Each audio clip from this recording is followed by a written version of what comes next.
சத்தியவசன நிகழ்ச்சிகளோடு கூட இணைந்திருக்கிற அனைவருக்குமே காலை வணக்கங்கள்.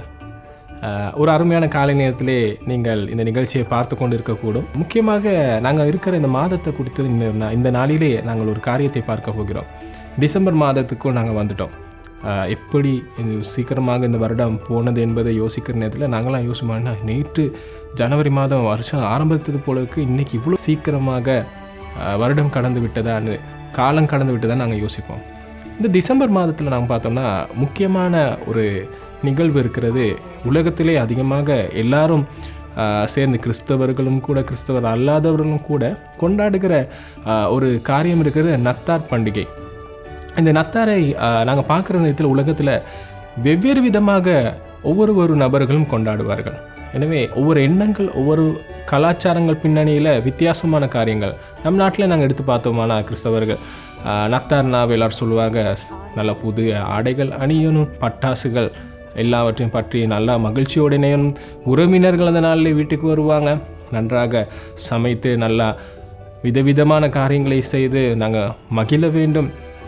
சில பேர் நினைப்பாங்க, இந்த நாளில் அவங்க இந்த மாதிரி நத்தார் பண்டிகை ஆலயத்துக்கு இப்படி உறுத்தி கொண்டு வருவாங்க, நானும் அதை விட மேலதிகமாக ஏதாவது பண்ணணும், அப்படியே ஒரு எண்ணத்தோடு கூட சில பேர் ஆயத்தமாகுவாங்க. சில நேரம் போட்டி போடுற ஒரு தன்மையோடு கூட சில பேர் தங்களுடைய ஆயத்தங்களை செய்வார்கள்.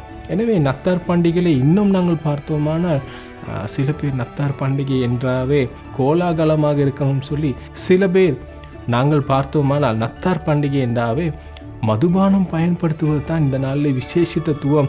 ஒன்று கூடி நண்பர்களாக இதை பயன்படுத்தினால்தான் நத்தார் பண்டிகைன்னு சில பேர் யோசிப்பார்கள். நத்தார் பண்டிகை என்றாலே அதிக பணத்தை செலவழித்து பல காரியங்கள் செய்வதில் தான் நத்தார் பண்டிகை அது மகிழ்ச்சியோடு கூட அடங்கி இருக்கிறது. இந்த நாளிலே கூட நாங்கள் ஒரு முக்கியமான காரியத்தை, இந்த நத்தார் பண்டிகையிலிருந்து உண்மைக்கும் இந்த நத்தார் பண்டிகை எப்படி கொண்டாடப்பட வேண்டும், யார் இதற்கு காரணம் என்று ஒரு சில காரியங்களை நாங்கள் பார்க்க போகிறோம். அன்பு நேயர்களே, நத்தார் பண்டிகையிலே முக்கியமான ஒரு நபர் தான் இயேசு கிறிஸ்து. தேவகுமாரன் மனிதனாக இந்த பூமியிலே பிறந்ததை நாங்கள் நினைவு கூறுகிற ஒரு நாள் தான் கிறிஸ்மஸ் அல்லது இந்த நத்தார் தினமாக நாங்கள் கொண்டாடுகிறோம்.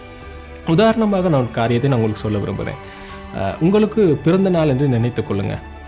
நீங்கள் பிறந்து ஒரு நாளை நீங்கள் அடுத்த வருஷம் உங்கள் நினைவு கூறுகிற ஒரு நாள். இந்த நாளில் காலையிலேருந்து நீங்கள் நிறைய பேர்கிட்ட எதிர்பார்க்குறீங்க. உங்களோட விருப்பம் நிறைய பேர் உங்களை வாழ்த்தணும், பிறந்தநாள் வாழ்த்துக்கள் சொல்லி கை குலுக்கி உங்களை கட்டி பிடித்து உங்கள் வீட்டில் உள்ளவங்க கூட உங்களுக்கு பிடிச்ச இந்த காரியத்தை செய்யணும்னு நீங்கள் எதிர்பார்த்து கொண்டு இருப்பீங்க. ஆனால் நீங்கள் எதிர்பார்க்காத ஒரு சம்பவம் நடக்குது. யாருமே உங்களை வாழ்த்தாமல் அவர்கள் எல்லாருமே உங்களுக்கு விரும்பாத ஒரு காரியம், அதாவது உங்களுக்கு தேவை ஆனால் அதை பார்க்கலாம் ஒரு விரும்பாத ஒரு காரியத்தை செய்கிறத, அதாவது உங்களுக்கு கிஃப்ட் கொடுக்குறாங்க ஆனால் அதில் உங்களுக்கு திருப்தி இல்லை. சில நேரம் உங்களை ஒன்று சந்தோஷப்படுத்துகிறாங்க ஆனால் திருப்தி இல்லை. உங்களுக்கு எதில் திருப்தி இருக்குன்னா, உங்களுக்கு பிடிச்சது செய்கிறது. உங்களை ஒரு முத்தத்தோட கை குலுக்கி கட்டி பிடிச்சி பிறந்த நாள் வாழ்த்துக்கள், சந்தோஷமாக இருங்கன்னு சொல்லி வாழ்த்துதல தானே ஒரு காரியம் இருக்கிறது.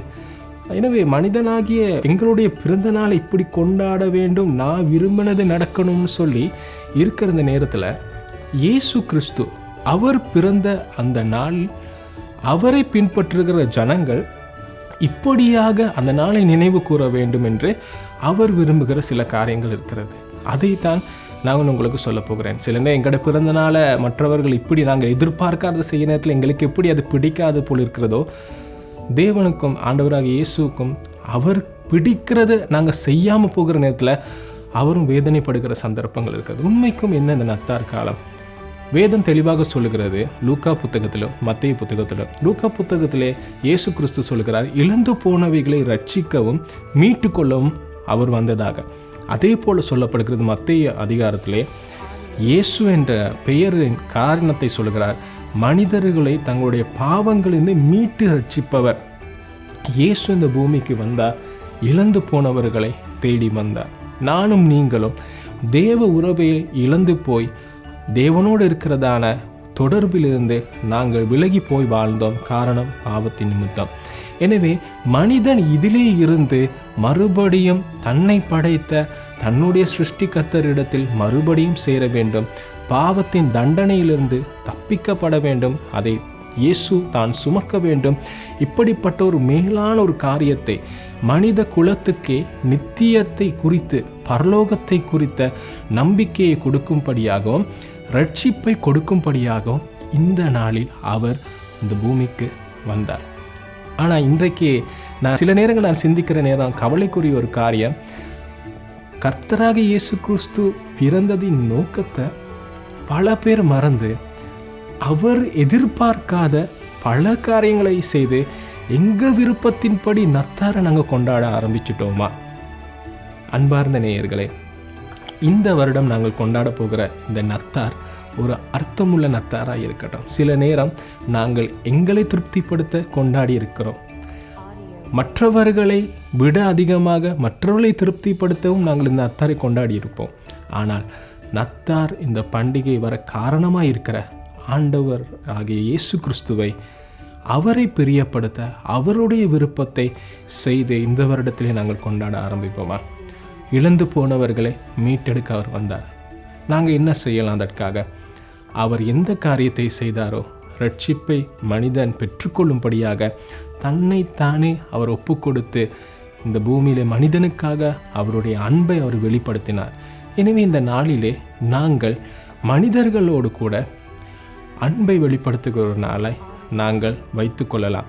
இயேசு எப்படியாக தன்னுடைய அன்பை மனிதர்களுக்கு வெளிப்படுத்தினாரோ, தேவன் எவ்வளவு அன்பாக இருக்கிறார் என்பதை காண்பித்தாரோ, நாங்கள் இயேசு எதற்காக இந்த பூமிக்கு வந்தார், அவர் எவ்வளவாய் அன்பு கூறுகிற ஒரு தேவன், மனிதர்கள் அழிந்து போவதை விரும்பாத தேவன் என்பதை நாங்கள் எங்களுடைய வாழ்க்கையிலே காண்பிக்கலாம்.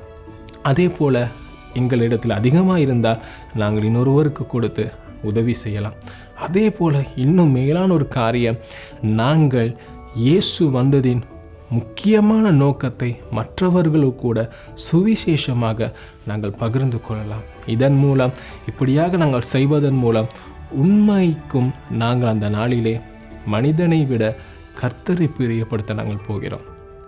வீணான நாட்களை நேரங்களை செலவிடுவதை விட இந்த பண்டிகை நாள் ஒரு அர்த்தமுள்ள நாளாய் மாற இயேசு கிறிஸ்து எதற்காக வந்தாரோ அந்த நோக்கத்தை உலகத்துக்கு கொண்டு போவோம். இழந்து போனவர்கள் இன்னும் இந்த உலகத்தில் இருக்கிறார்கள், இன்னும் உங்களை சுற்றி இருக்கிறார்கள், உங்களுடைய வீட்டிற்குள் இருப்பார்கள், உங்களுடைய அக்கம் பக்கம் இருப்பார்கள். இயேசு கிறிஸ்துவை அறியாமல், தேவனுடைய உறவு இல்லாமல் அநேகர் இருப்பார்கள். பிரியமான தேவனுடைய பிள்ளைகளே, உங்களுக்கு ஒரு சவாலாக இது இருக்கிறது. இந்த நத்தாரை அந்த இழந்து போனவர்களுடைய வீட்டிற்குள், இருதயமாகிய அவருடைய உள்ளத்துக்குள் இயேசு கிறிஸ்து பிறந்த செய்தியை கொண்டு போய் நாங்கள் இயேசுவை பிரியப்படுத்துவோமா?